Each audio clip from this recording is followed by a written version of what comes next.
cha Allah subhanahu wa ta'ala. Na mimi napenda kuchukua fursa hii kuwahusia ndugu zangu pamoja na kuihusia nafsi yangu katika suala zima la kumcha Allah subhanahu wa ta'ala na kumwogopa. Mwenyezi Mungu mtukufu subhanahu wa ta'ala ndani ya Qur'ani anasema, wa qul i'malu fasayara Allahu amalakum wa rasuluhu wal mu'minun.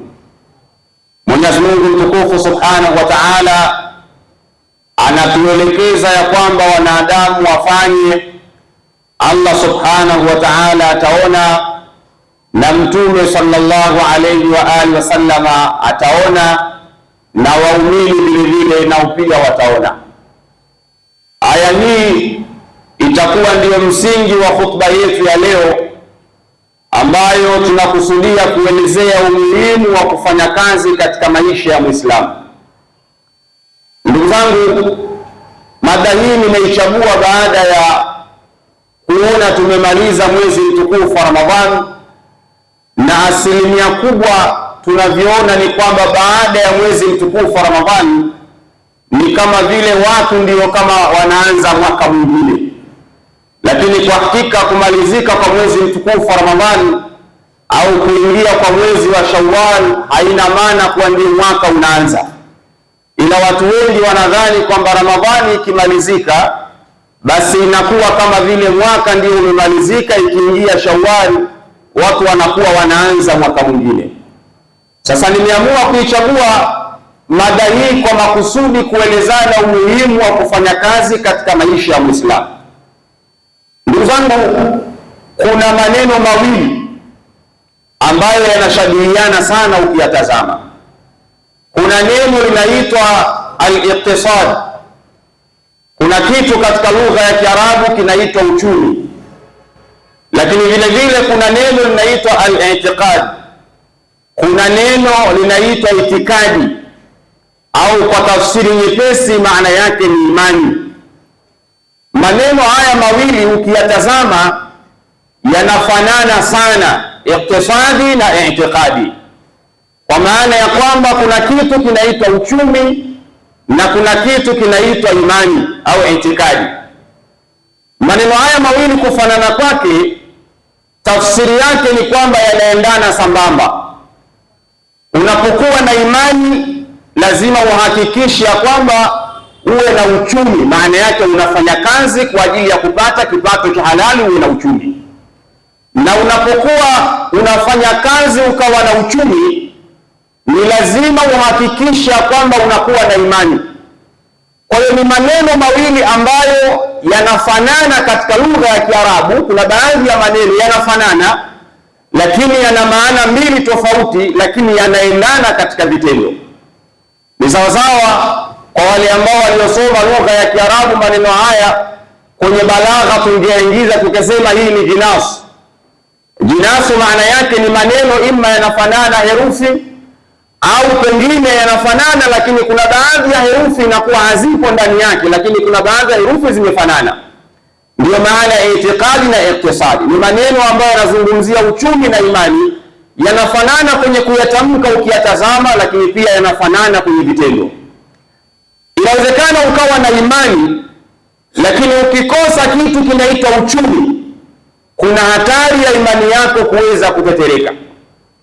Nakumbuka siku moja niliwahi kuambia, mtu akishakuwa ana imani lakini akawa ni fukara, kuna hatari mtu huyu akaamka aliyakuwa ni muumini, ikifika jioni mtu huyu anaweza kuwa kafiri, kwa sababu amekosa kitu kinaitwa uchumi. Imani anayo, lakini akikosa kitu kinaitwa uchumi, kuna hatari ya imani yake kutetereka.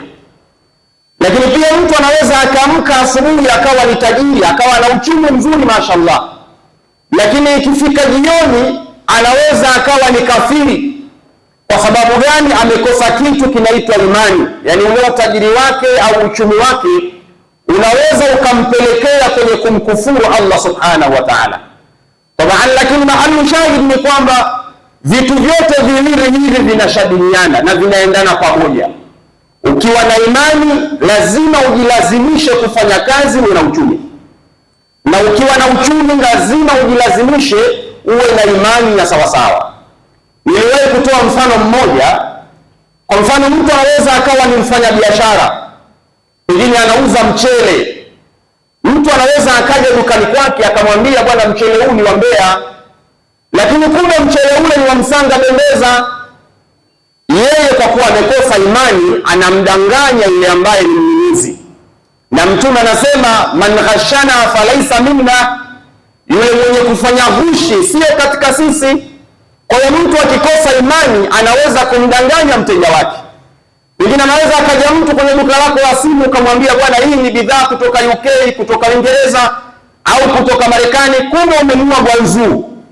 Kwa kuwa umekosa imani unafanya ghushi kwenye biashara. Kwa hiyo unaweza ukawa na uchumi, ukikosa imani uchumi wako unakuwa hauna maana. Lakini unaweza ukawa na imani. Sasa akaja mtu akakwambia, unajua wewe unafanya ibada sana, lakini maisha yako ya dhiki, unajua umerogwa na fulani, twende mahala fulani kuna mganga. Kwa kuwa wewe ni fukara na una uchumi, inawezekana imani yako ikasheki, kwa sababu unaona kweli mimi nafanya ibada lakini mbona sina uchumi. Kwa hiyo wakakuchukua watu wakakupeleka kwa mganga, unakwenda kumkufuru Allah subhanahu wa ta'ala. Au anaweza akaja mtu akakwambia, bwana, unajua ukimtoa mwanao msukule unaweza kupata utajiri. Una imani kweli, lakini anaweza akaja mtu akakushawishi ukaenda kweli ukamtoa mwanao msukule kwa lengo la kuweza kupata utajiri. Kwa hiyo unaweza kuwa na imani ukawa kafiri, na unaweza ukawa na uchumi pia ukawa kafiri.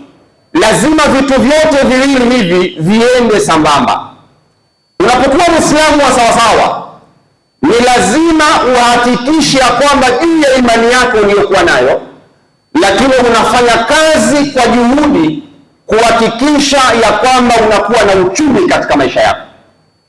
Yaani inawezekana ukawa unaswali sala tano, kila kipindi cha sala unaonekana msikitini, lakini ni vizuri na ni vyema, na ndiyo imani inatuelekeza Muislamu lazima ahakikishe anatafuta kwa jasho lake. Muislamu lazima ahakikishe anajikomboa kiuchumi. Na Bwana Mtume Muhammad sallallahu alayhi wa alihi wasallam alipokuwa analitilia mkazo jambo hili akasema, mu'min anayependwa zaidi na Allah subhanahu wa ta'ala, al-mu'minu al-qawiyyu khairun wa ahabbu ila Allah min al-mu'min al-dha'if. Mu'min mwenye nguvu na anayependwa zaidi mbele ya Allah subhanahu wa ta'ala, au inda Allah, mbele ya Allah subhanahu wa ta'ala, na mwenye nguvu zaidi na anayependwa zaidi mbele ya Allah subhanahu wa ta'ala ni yule ambaye aliyekuwa na nguvu. Na ulama wakafasiri wakasema, nguvu ya kiimani ndio muumini anayependwa zaidi. Almu'minu alqawi, muumini mwenye nguvu, khairun, ni mbora, wa ahabbu, na anapendwa zaidi mbele ya Allah subhanahu wa ta'ala min almu'min aldha'if, kuliko muumini aliyekuwa goigoi. Muumini mwenye nguvu ni yule ambaye ana nguvu ya kiuchumi. Muumini mwenye nguvu ni yule ambaye ana nguvu ya kiafya, manake sio goigoi. Huyu anapendwa zaidi mbele ya Allah subhanahu wa ta'ala. Ukiwa na uchumi, ukiwa unafanya kazi ukawa na uchumi, kuna baadhi ya ibada unaweza kuzifanya, na ikiwa haufanyi kazi maana yake utakosa uchumi. Kuna baadhi ya ibada utashindwa kuzifanya. Sasa huwezi kuwa unapendeza mbele ya Allah subhanahu wa ta'ala hali ya kuwa kuna baadhi ya ibada huwezi kuzifanya. Tafsiri yake ni kwamba yule mwenye nguvu na anayependwa zaidi mbele ya Allah subhanahu wa ta'ala ni yule ambaye ana nguvu ya kiuchumi. Yani ukiwa na uchumi unaweza kutoa zaka, ukiwa na uchumi unaweza kutoa sadaka, ukiwa na uchumi unaweza kwenda hija. Yani kuna baadhi ya mambo katika Uislamu kama haufanyi kazi na ukawa na kipato chako cha halali hauwezi kuyafanya mambo hayo. Ndio maana Mtume akasema, muumini mwenye nguvu anakuwa anapendwa zaidi na Allah subhanahu wa ta'ala kuliko muumini aliyekuwa dhaifu. Kinyume chake ni kwamba yule ambaye atakayekuwa hana uchumi, yule ambaye atakayekuwa hafanyi kazi, kazi yake ni kufanya ibada, kaja kasali kaondoka, lakini hafanyi kazi, na kuna baadhi ya ibada anakuwa hawezi kuzifanya kwa kuwa hana uchumi, maana yake huyu mapenzi yake mbele ya Allah subhanahu wa ta'ala hayawezi kufanana na yule ambaye aliyekuwa na uchumi. Kwa kwamba mwenye uchumi kuna baadhi ya ibada atazitekeleza kiukamilifu kwa kuwa na mzigo, lakini ukikosa mzigo kuna baadhi ya ibada utashindwa kuzifanya. Mapenzi yako mbele ya Allah subhanahu wa ta'ala lazima yatapungua. Ndugu zangu, tunapokuwa Waislamu na tuna imani ya sawasawa, kuna tabia ya kupiga mizinga na kuombaomba. Yaani mtu anaamini kwamba uchamungu au imani ni kufanya ibada msikitini kisha akawa hataki kufanya kazi. Kazi yake yeye ni kupiga virungu na kuombaomba kwa watu. Hii inapunguza haya ya mtu katika uso wake. Yaani mtu akiwa na tabia ya kuombaomba, kazi kufanya hataki, kazi yake ni kupiga mizinga na virungu, au mtu anakuwa chawa. Uchawa unampelekea yeye yule anayemfanyia uchawa kumpa pesa.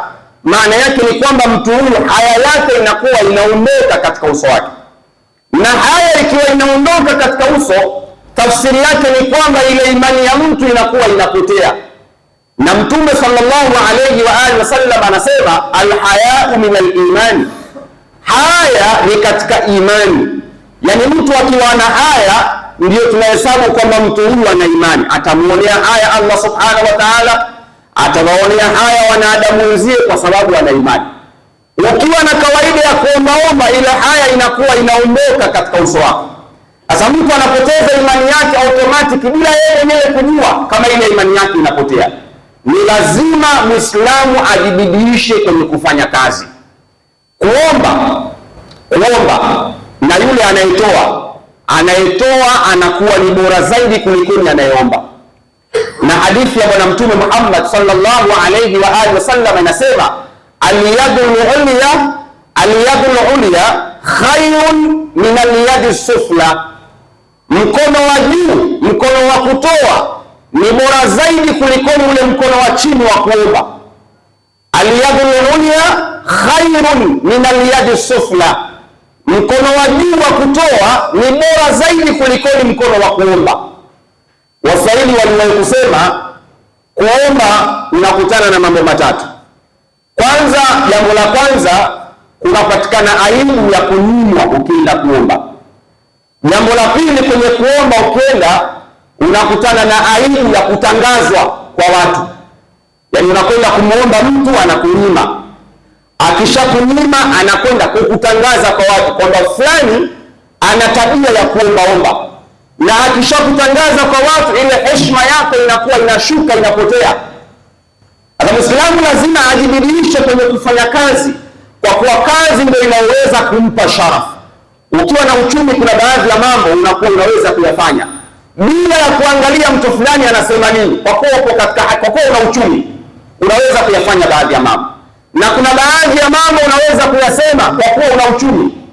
Ukiwa una uchumi, kuna baadhi ya mambo unakuwa uweze kuyasema kwa sababu unajua nikiyasema haya nitamkasirisha bwana wangu anayenipa kipato. Lakini ukiwa na ile uhuru wako wa kiuchumi, tunasema ni financial freedom, uhuru wako wa kiuchumi, unaweza kuzungumza chochote bila ya kujali kwamba huyu nitamkera au nitamfurahisha. Lakini ukiwa una uchumi utakuwa unachagua ili nimwambie, ili nisimwambie, kwa sababu najua nikimkera huyu nitakosa uchumi. Kwa hiyo ni vyema kila Muislamu akawa anahakikisha anafanya kazi kwa bidii, awe na uchumi wake binafsi. Ajabu ya vijana wa Kiislamu tuliokuwa wengi, tunatamani kuwa wacha Mungu, tunatamani kuwa na imani ya sawasawa, lakini hatutamani kufanya kazi. Hii ndio ajabu ya vijana wa Kiislamu. Tunatamani kuwa wacha Mungu na tunatamani kuwa na imani ya sawasawa, lakini hatutamani kufanya kazi. Utawakuta vijana wa Kiislamu wamekaa vijiweni, mtu yupo kijiweni kuanzia asubuhi mpaka jioni, hataki kufanya kazi. Mwingine pengine ana degree yake amemaliza, pengine na mwaka wa 6 wa 7, yuko nyumbani hataki kufanya kazi. Na pengine anatafuta kazi, labda anakosa, mimi natafuta na kwenda kuapply nakosa. Lakini swali la kujiuliza, umewahi kuja hata kwa imamu na shida 10,000 nikanunue karanga robo nianze kuuza? Imamu akakunyima 10,000 ya kwenda kununua karanga robo? Au kwenye kichwa chako kuna taswira ambayo unayo, unatamani kwenda kufanya kazi za white collar job zinaitwa, kwamba ukakae ofisini uzunguke kwenye kiti? Kwa hiyo utakuta kuna vijana wengi wa Kiislamu wanakaa majumbani, wanakaa vijiweni, hawataki kujishughulisha, lakini wanatamani kuwa wacha Mungu, wanatamani kuwa na imani, kitu ambacho hakiwezekani katika maisha. Ili uwe mcha Mungu na uwe na imani ya sawasawa, ni lazima ujishughulishe, uwe na kipato chako cha halali. Ni lazima chakula unachokula kiwe ni chakula cha halali. Lakini mbaya zaidi, vijana wengi wanaamini kwenye kucheza kamari, wameigeuza kuwa ni ajira, kwamba mtu anaamini ile ni kazi. Tena siku hizi wamebadili jina kidogo, wanajiita investors, wawekezaji. Yaani kamari imebadilishwa jina kidogo, kutoka kwenye kamari kuondoa ukakasi ili isionekane haramu, wanajiita wawekezaji. Kwa hiyo utamkuta kijana wa Kiislamu hataki kufanya kazi, kazi yake ni kupiga mizinga. Ukimpa buku, anachukua buku, anakwenda kuweka mkeka, timu zake 5, kisha anakaa kwenye buku lake, anategemea kupata milioni. Yeye anaamini ile ndiyo kazi. Mwisho wa siku tunapoteza nguvu kazi kubwa ya vijana wa Kiislamu ambao akili zao zimekuwa dormant, wakiamini kwenye kamari wanaweza kutoboa maisha. Haiwezekani, thumma haiwezekani kwa mtu kufanikiwa kwenye maisha bila ya kufanya kazi.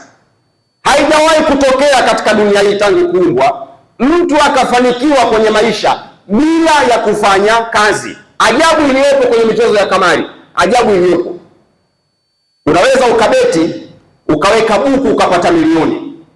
Kwa kuwa ile pesa masdari yake, chanzo chake ni cha haramu, ile pesa huwa haiwezi kudumu. Yaani ukiwa na milioni ya kamari, haimalizi hata wiki, yote itarudi kwenye kamari. Yote itarudi kwenye kamari, kwa sababu masdari yake haikuwa masdari iliyokuwa sahihi. Kwa hiyo hakuna aliyewahi kufanikiwa kwa kupita shortcut, hakuna. Ni lazima mtu akubali kufanya kazi ya halali, apate kipato chake cha halali, ndio mtu huyu anaweza akafanikiwa. Kwa hiyo ndugu zangu Waislamu, message yangu ambayo leo nimeichagua kuisema kwenu, ni lazima tuhakikishe tunafanya kazi. Mwenyezi Mungu anasema, wa qul i'malu fasayara Allahu amalakum wa rasuluhu wal mu'minun, fanyeni kazi.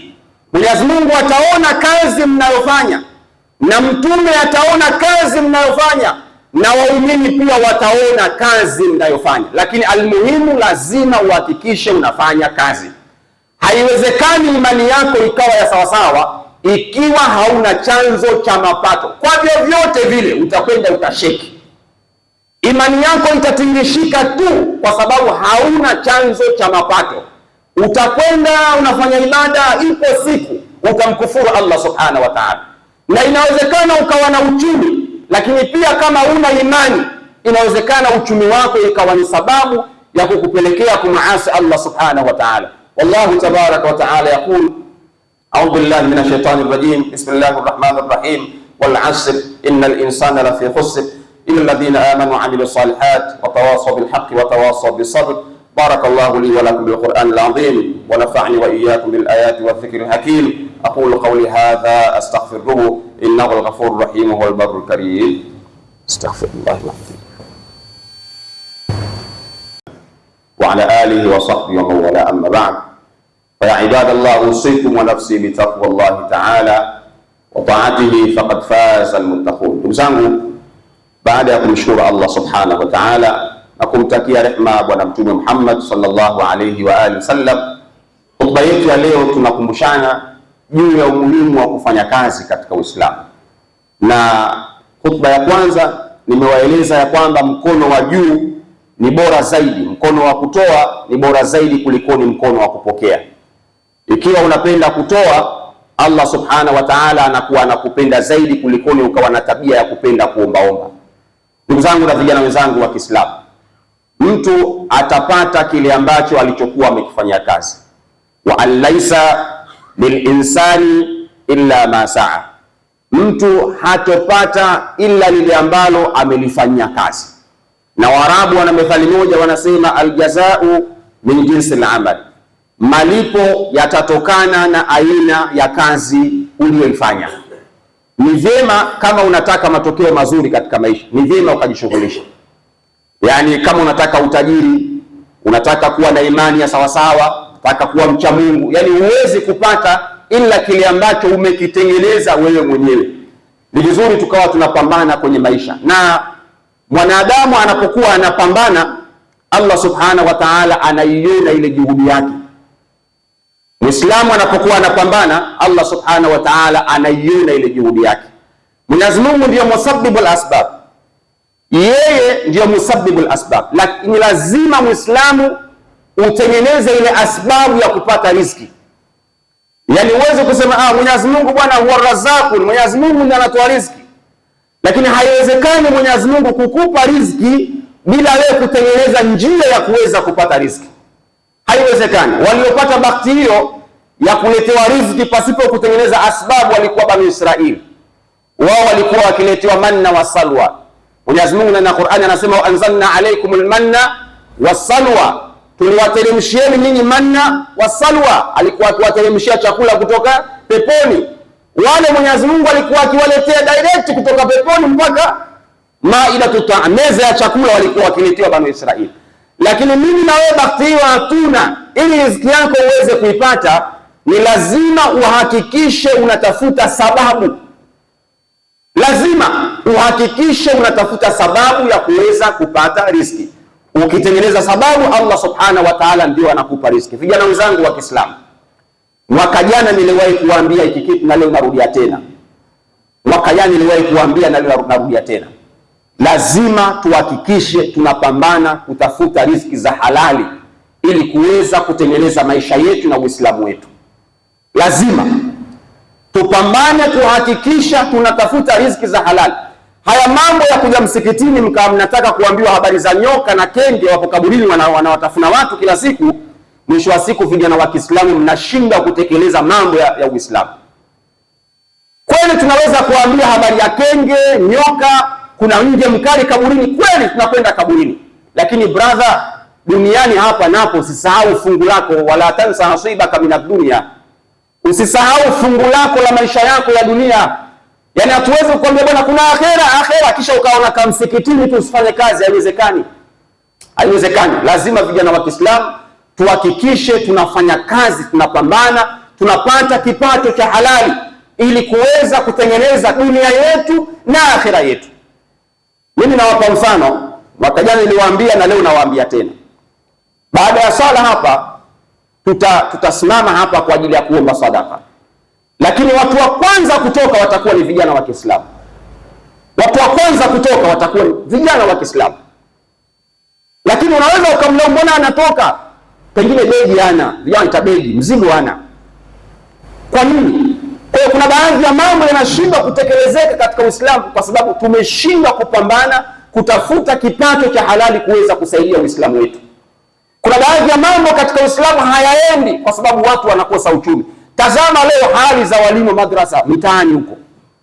Tazama maisha yao yalivyo. Waislamu ndio sie. Hivi kuna mtu aliyekuwa tajiri katika dunia hii kama Waislamu?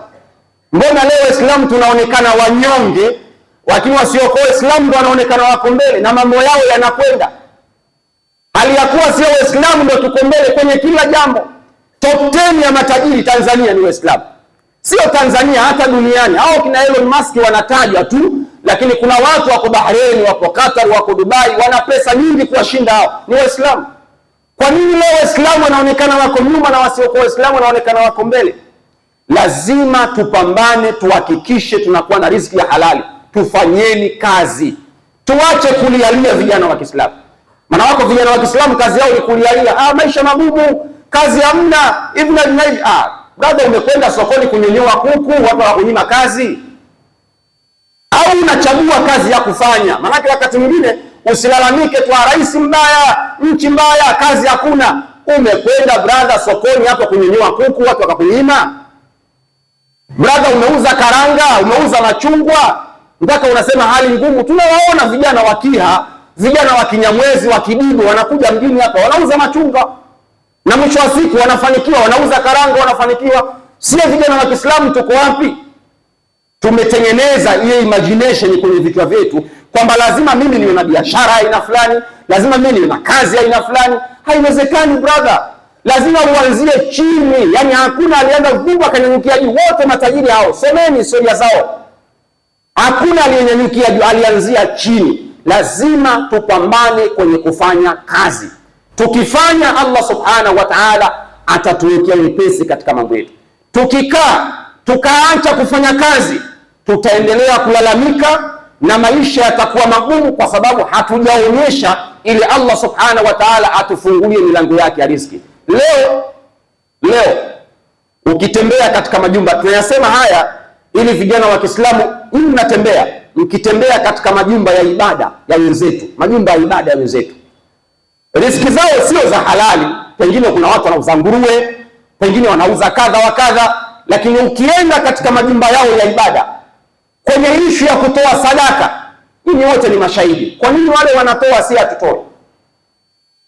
Kwa nini wale wanatoa sana kwenye kutoa sadaka, kwa nini si hatutoe? Yaani leo akisimama imamu hapa akiomba 300 tu, umma huu ulioswali hapa 300 tu, ishu kuipata 300. Pengine kuna umeme, kuna maji, kuna kadha, lakini wale wenzetu kipindi kimoja sadaka yao milioni 40. Sasa unajiuliza, wale ndio wana uchumi peke yao ama vipi? Tupambaneni vijana wenzangu wa Kiislamu, tufanye kazi. Mimi kila siku nawaambia na nawa motivate na wa encourage vijana wenzangu wa Kiislamu, mkija kusali hapa, tunapenda kuona zimepaki pale VXR zimekaa nje, Mercedes Benz zimekaa nje pale, G-Wagon ziko nje. Tunapenda kuona hivyo vijana wa Kiislamu wanakuja kufanya ibada wakiwa wako vizuri. Yaani mtu anakuja kufanya ibada sio kwa sababu kachoka, biashara zinamwendea vibaya au maskini, anakuja kufanya ibada kwa kuwa yuko vizuri kiuchumi. Ukimwambia atoe milioni anatoa. Sasa haya nataka kupambana. Pambaneni vijana wenzangu wa Kiislamu, msikae tu vijiweni ukao unalalamika rais hivi rais. Hapana, kapambane brother. Mwenyezi Mungu anatafuta wewe upate sababu tu akupe riziki yako. Kuwa na sababu tu, Mwenyezi Mungu anakupitishia hapo. Kina mzee wa Khair sawa, walianza na kushona viatu, yaani walitafuta sababu tu, Mwenyezi Mungu akawapa riziki yao. Wote hao unaoona matajiri walitafuta sababu, Mwenyezi Mungu akawapa. Usilalamike. Leo una degree, pengine una mwaka wa 6 wa 7, una kazi, toka brother, nenda kauze karanga, alafu uone riziki yako Mwenyezi Mungu atakupa au hakupi. Wakati mwingine ndugu zangu na vijana wenzangu wa Kiislamu, heshima hata katika majumba yetu inajengwa kwa sababu ya kipato, uchumi. Heshima kwa wake zetu wakati mwingine ukiwa na uchumi ndio inajengwa. Heshima kwa familia zetu inapatikana wakati mwingine ukiwa na. Wewe tazama mtu ambaye ana uwezo kwenye familia na mtu ambaye ni kapuku pangu pakavu. Nani anajua kipaumbele ukienda kwenye vikao vya familia? Pengine wewe ukinyosha kidole ukianza kuchangia kwa sababu subiri kwanza, ngoja mdogo wako achangie. Yaani kwa kuwa mdogo wako ana begi, anaonekana ana maana, wewe mkubwa unaonekana una maana. Wakati fulani wake zetu wanatudharau kwenye majumba kwa sababu hatuna begi. Ukiwa na begi mke wako nyumbani, ima ikiwa kuheshimu wewe mwenyewe ataheshimu begi lako. Hata ukitaka kuoa wake 2, 3, 4, unaoa kwa uhuru kabisa, wala hakusumbui, kwa sababu anajua nikiondoka hapa nalikimbia begi. Kwa hiyo ukiwa na uchumi unakuwa na uhuru wa kufanya vitu vingi, lakini ukiwa una uchumi hata nyumba yako inaweza ikasheki. Mimi nina kesi nyingi nazijua, wanawake wamekimbia kwenye majumba kwa sababu kuna njaa. Yaani mtu anakimbia, mume wangu anihudumii, anipi chakula, anipi mavazi. Mume wake ukimuuliza anakwambia, Sheikh bwana, uchumi wangu umekuwa mbaya, biashara zimekuwa mtihani, kazi nimekuwa sina. Yaani mtu kwa kuwa hana uchumi nyumba yake inatingishika. Usipokuwa na uchumi mpaka heshima wakati mwingine inapotea kwenye nyumba. Bali inakwenda mbali zaidi. Wakati mwingine unaweza ukiwa hauna uchumi mpaka zile nguvu zetu huwa zinapotea. Unaweza ukatafuta mchuzi wa pweza, sio alkasusu. Hapana brother, pambana uwe na uchumi, wakati mwingine nguvu zinapotea kwa sababu una mzigo tu. Tumwombe Allah subhanahu wa ta'ala tujalie min alladhina sami'una alqawla fattabi'una ahsana. Inna Allaha wa malaikatahu yusalluna 'ala an-nabi ya ayyuhalladhina amanu sallu 'alayhi wa sallimu taslima. Allahumma salli wa sallim ala sayyidina Muhammad amiril mu'minin sayyidina Abu Bakr as-Siddiq.